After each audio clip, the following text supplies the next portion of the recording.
அன்பு கடகராசினியர்களே வணக்கம். கடகராசினியர்கள் ஒரு தாய்மை குணம் உள்ளவர்கள், தாயை போன்றவர்கள். அனைவருடைய கலங்கத்தையும் அவர்கள் எடுத்துக்கொள்வார்கள். ஆனால் பார்த்திங்கன்னா எல்லாரையும் க்ளீன் பண்ணி, எல்லாரையும் பியூரிஃபை பண்ணி, எல்லாருக்கும் வேண்டிய விஷயங்களை எல்லாம் செய்து அவர்களுடைய துன்பத்தை எல்லாம் நீக்கி சந்தோஷத்தை கொடுக்கக்கூடிய கடகராசிக்காரர்களை பொறுத்த வரைக்கும் ராசி அதிபதி மாதத்தினுடைய தொடக்கத்தில் ராகு பகவானுடன் இணைந்திருக்கிறார். இந்த ராசி அதிபதி பார்த்திங்கன்னா ஃபாஸ்ட்டாக போகிறவர். 2.25 நாளைக்கு ஒரு நாளைக்கு ஒரு வீடாக மாறிக்கிட்டு இருப்பார். இப்போ ஆரம்ப காலத்தில் அவர் இப்பொழுது ராகுவுடனும் கேதுவை பார்த்தும் ஒரு ஜாயின் ஆகி இருக்கிற மாதிரி ஒரு சூழ்நிலை. அப்படி இருக்கும் பொழுது நமக்கு என்னென்ன நல்லது நடக்குது, என்னென்ன கெட்டது நடக்குது, குழப்பங்கள் இருக்கும். ஆரம்பத்திலேயே இந்த மாதம் எப்படா போக போகிறோம், என்னடா செய்ய போகிறோம் அப்படிங்கிற ஒரு குழப்பங்கள் கண்டிப்பாக இருக்கும். அதே நேரத்தில் தொழில் அபிவிருத்தி இருக்கிறது. செவ்வாய் பகவான் 10ஆம் இடத்துக்கு வரார். ஆனால் அவருடைய பார்வை அப்படின்னு நம்ம சொல்லும் பொழுது அவர் 2ஆம் இடத்தை பார்க்க போகிறார். அவர் ஒரு யோகி ராசியை பார்க்கிறார். அவ்வாறு அவர் ராசியை பார்க்கும் பொழுது உங்களுக்கு தெம்பும் தைரியமும் உற்சாகமும் கிடைக்கப் போகிறது. உங்களுக்கே தெரியாமல் ஒரு பிரேவ்னஸ் வந்துடும்.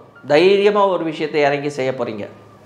இத்தனை நாள் யோசிச்சுட்டு இருந்தீங்க, செய்யலாமா வேணாமா அப்படின்னு சொல்லிட்டு. இந்த நவம்பர் மாதத்துலேருந்து பார்த்திங்கன்னா உங்களுக்கே தெரியாமல் ஒரு பயம் வந்திருக்கும். சில நேரத்தில் பார்த்திங்கன்னா என்ன செய்யலாம் ஏது செய்யலாங்கிற விஷயமே தெரியாது. ஆனால் இப்போது ஒரு துணிவு வந்துடும், ஒரு தன்னம்பிக்கை வந்துடும்.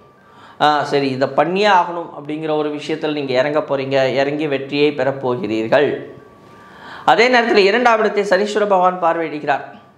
அப்போ குடும்பத்தை விட்டு, குடும்பத்திலிருந்து பிரிந்துங்கிற இந்த சென்ஸ் வேலை விஷயமாக வெளியூர் வெளிநாட்டுக்கு போகிறதோ, ஏன்னா தொழில் அபிவிருத்தி வர்றதுக்காக இப்போ அந்த தைரியமான முடிவுகளை எடுக்கக்கூடிய ஒரு பொன்னான காலம். அதே நேரத்தில் வருமானம் அப்படின்னு சொல்லும் பொழுது கொஞ்சம் நாள் தள்ளி தான் வரும். ஆனால் ஒரு நல்ல விஷயம் என்னென்னா, சனீஸ்வர பகவான் வக்கரகதி ஆவார் ஜூலை மாதத்தில்.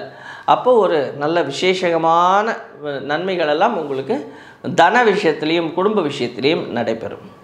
திருமணமாகாதவர்களுக்கு திருமணம் நடைபெறும். திருமணத்தில் ஒரு சந்தோஷம் கிடைக்கும். இப்போ உங்களுடைய நண்பர்கள் மூலமாக சந்தோஷம் கிடைக்கும். நண்பர்கள் உங்களுக்கு ஒரு நல்ல வழியை காமிப்பாங்க. நண்பர்கள் உங்களுக்கு கொஞ்சம் உற்சாகத்தை கொடுப்பார்கள்.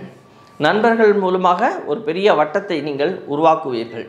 அந்த நண்பர்கள் ரொம்ப இனிமையாக இருப்பார்கள். இன்னும் சொல்லப்போனால் எதிர் பாலினத்தினுடைய நட்பு உங்களுக்கு சௌக்கியத்தையும் சந்தோஷத்தையும் தருகிறது.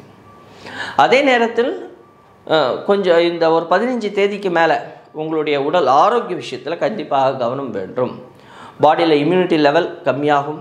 பாடியில் கொஞ்சம் நம்ம அந்த சாப்பிட்ற பொருட்கள், உணவு பதார்த்தங்களை கொஞ்சம் எச்சரிக்கையாக சாப்பிட வேண்டும்.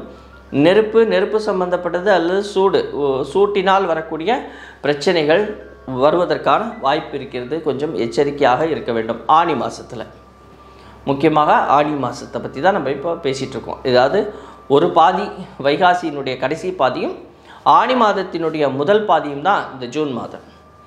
அப்போ இந்த சூரிய பகவானுடைய நகர்வு மிக மிக முக்கியமாக பார்க்கப்படக்கூடிய ஒரு மாதம்.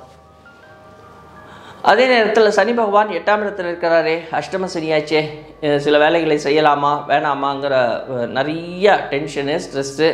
ஏன்னா இப்போ நம்மளுக்கு எந்த ஒரு விஷயத்தை ஓப்பன் பண்ணாலும் நிறைய அட்வைஸஸும் வரும். அதே நேரத்தில் எதை செய்யலாம் எதை செய்ய வேணாங்கிற மாதிரி நிறையா ஒரு குழப்பமான விஷயத்தையும் நம்ம இப்போ இந்த யூடியூப் ஆகட்டும், சில பிளாக்ஸ் ஆகட்டும், இதெல்லாம் நம்ம படிச்சுக்கிட்டு இருப்போம். அப்போ அஷ்டம சனி ரொம்ப கஷ்டத்தை தருவார், சனீஸ்வர பகவான் ரொம்ப கஷ்டத்தை தருவார், அப்படியெல்லாம் நம்ம படிச்சுக்கிட்டு இருக்கோம். ஆனால் இங்கே தொழில் சார்ந்த விஷயங்களில் உங்களுக்கு இத்தனை நாள் இல்லாத அளவுக்கு ஒரு ப்ரெஷரைஸ் வரும். அந்த ப்ரெஷர் தான் உங்களை வாழ்க்கையில் மேலும் மேலும் முன்னேற்ற போகுது.